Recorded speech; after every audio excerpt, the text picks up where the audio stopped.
Within the coming days, the Dragon Endeavour spacecraft will depart the International Space Station. 2, 1, boosters in ignition. NASA astronauts and our teams in mission control and our professionals who train for every possible scenario. For the first time in the history of the International Space Station, NASA is preparing for a scenario that has never been executed before. This is not a routine crew return, not a scheduled mission ending, and not a standard operational procedure. This is a medical evacuation scenario from orbit, something space agencies have trained for, planned for, and quietly hoped they would never need to activate. Right now, behind the scenes, flight surgeons, mission planners, engineers, and international partners are working together to prepare for a possible early return from the ISS under medical conditions. If you follow real spaceflight events and want calm, factual updates without exaggeration, make sure you subscribe to Deep Space, where we break down what's happening above Earth, week by week, with clarity and context. Why this moment is unprecedented. The International Space Station has been continuously occupied since the year 2000. Over 2 decades, hundreds of astronauts and cosmonauts have lived and worked aboard the station. During that time, crews have experienced minor illnesses, temporary injuries, and routine medical issues. But never before has NASA openly prepared for a full medical evacuation scenario from the ISS. This does not mean something catastrophic has happened. It means the program has reached a level of maturity where realistic contingencies are no longer theoretical. Human spaceflight is no longer measured in days or weeks. Missions now last 6 months or longer. As mission duration increases, the probability of medical complications, even minor ones, also increases. That does not indicate failure. It indicates reality. And this moment represents how space agencies manage that reality responsibly. Medical risk in low Earth orbit. Life in microgravity changes the human body in fundamental ways. Fluids shift toward the head, altering blood pressure and vision. Bones lose density. Muscles weaken despite constant exercise. The immune system behaves differently. Even sleep cycles are affected. Astronauts are among the healthiest people on Earth, but no human body evolved for long-term weightlessness. Most medical changes are expected and monitored carefully.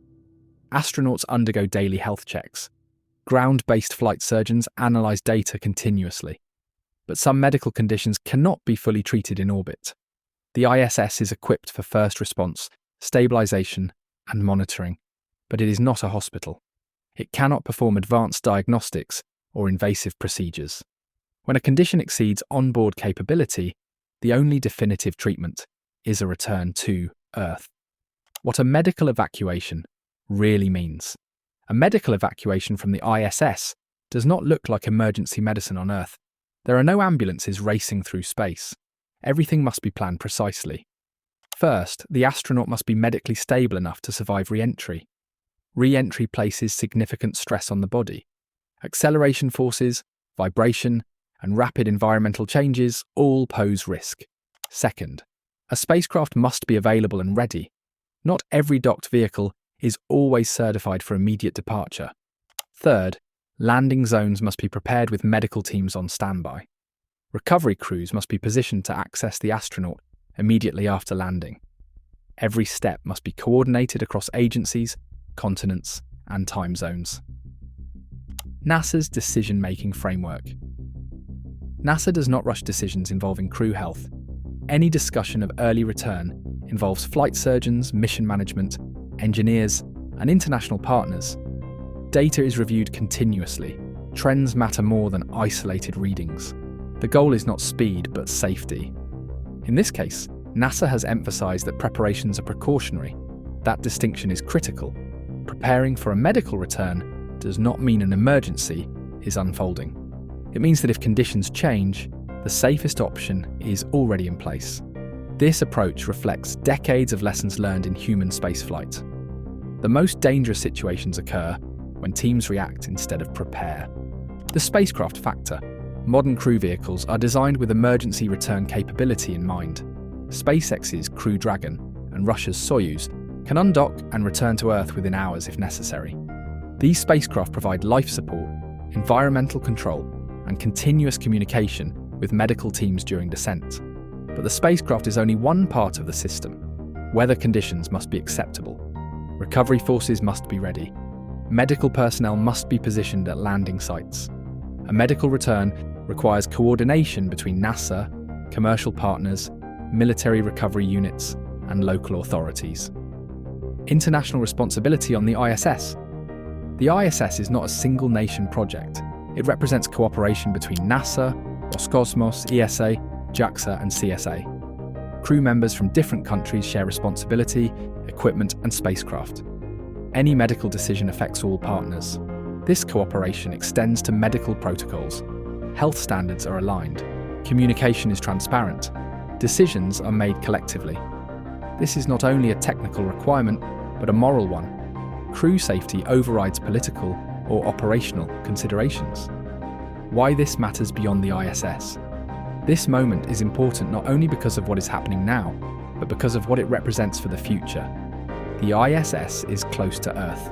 Return is possible within hours. But future missions will not have that luxury. Artemis missions to the Moon will operate days away from Earth. Mars missions will be months away. Medical evacuation will not be possible.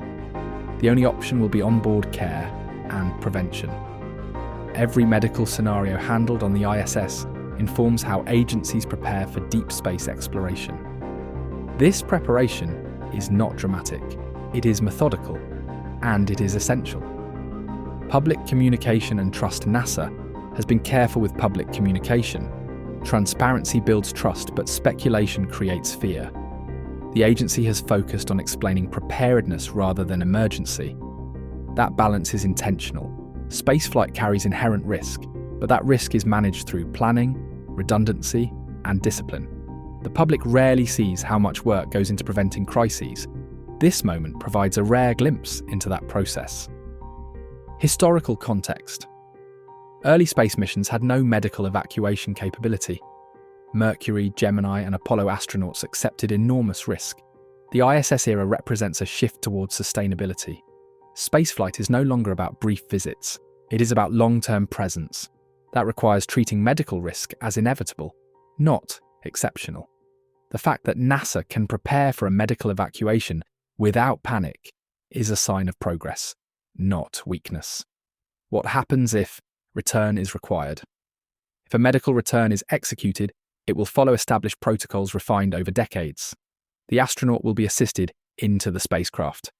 Undocking will occur during a precise orbital window. Re-entry will be monitored continuously. Medical teams will be present at landing.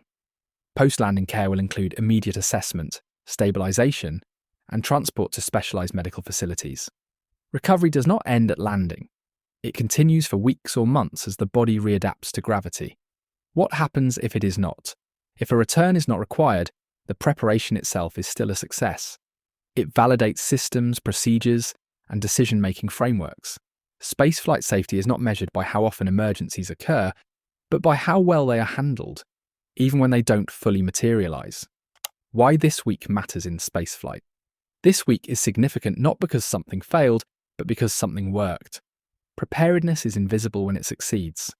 Most of the time, the public only hears about spaceflight when something goes wrong. This moment shows the opposite, how potential problems are managed quietly and professionally. As spaceflight enters a new era of commercial missions, lunar exploration, and eventual Mars travel, medical readiness will become even more critical. The lessons learned now will shape crew selection, training, spacecraft design, and mission planning for decades. The ISS continues to serve not just as a laboratory, but as a proving ground for humanity's future beyond Earth. As NASA prepares for scenarios that were once only theoretical, it's clear how far human spaceflight has come. Safety is no longer reactive, it is proactive, disciplined, and deeply planned. If you found this breakdown helpful and want weekly fact-based updates on real spaceflight events, make sure you subscribe to Deep Space.